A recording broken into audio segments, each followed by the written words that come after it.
গরুর মাংস যে সবুজ হয় না এটা সবাই জানেন, কিন্তু এবার ২৫ জন মানুষ নিজের চোখে দেখলেন গরুর মাংস সবুজ হয়। কি অবাক হচ্ছেন? খুলনার পাইকগাছায় মডার্ন বেকারির কর্মচারীরা পিকনিকের আয়োজন করেন। বাজার থেকে কেনা হয় প্রায় ৪ কেজি গরুর মাংস। ধোয়া হলো, মশলা মিশিয়ে কড়াইয়ে বসানো হলো। টাকাটা তুলে আমরা গোশত কিনেছি সকাল 10টার দিকে পাইকগাছা বাজার ইসমাইলের দোকান থেকে। কেনার পরে আমাদের এক বড় ভাই উনি রান্না করছিল, রান্না করে তেলে দেওয়ার সাথে সাথে গোশতটা কষাচ্ছিল, তখনই কালার সবুজ হয়ে গেছে।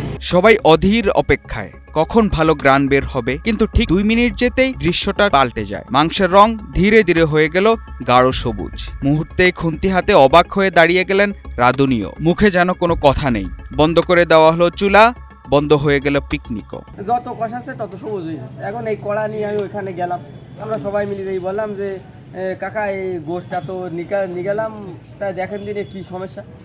তা উনি বললো আমার গোশের কোনো সমস্যা না। তা উনি তো কোনো পদক্ষেপ নিলেন না। তা আমরা আসলাম ইউনো স্যারের এখানে, ইউনো স্যার যদি কোনো পদক্ষেপ নেয়, বারবার পাঠাই দিচ্ছে থানায় অভিযোগ করো। আমরা থানায়, গরিব মানুষ থানায় দিই, দিন মজুর মানুষ থানায় দিই, কি করবো আমরা দিই। এই ভিডিও ছড়িয়ে পড়তেই এলাকা জুড়ে শুরু হলো গুঞ্জন। মাংস বিক্রেতা ইসমাইল কসাই বলেন তার মাংসে কোনো সমস্যা ছিল না, বরং কারো শত্রুতা থাকতেও পারে। এদিকে স্থানীয়রা বলেন এই দোকানের বিরুদ্ধে এর আগেও অনেক অভিযোগ ছিল। মডার্ন বেকারি থেকে ওরা গোশ নিয়ে গেছে, নিয়ে রান্না করার পরে রং চেঞ্জ হয়ে গেছে, আবার আমার ধারে নিয়ে এসেছিল।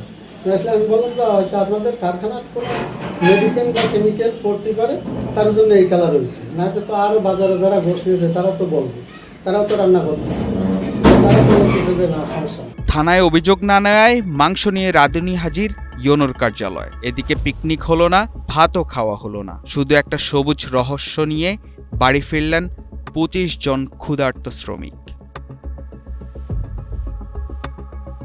ডেস্ক রিপোর্ট, সময়ের আলো।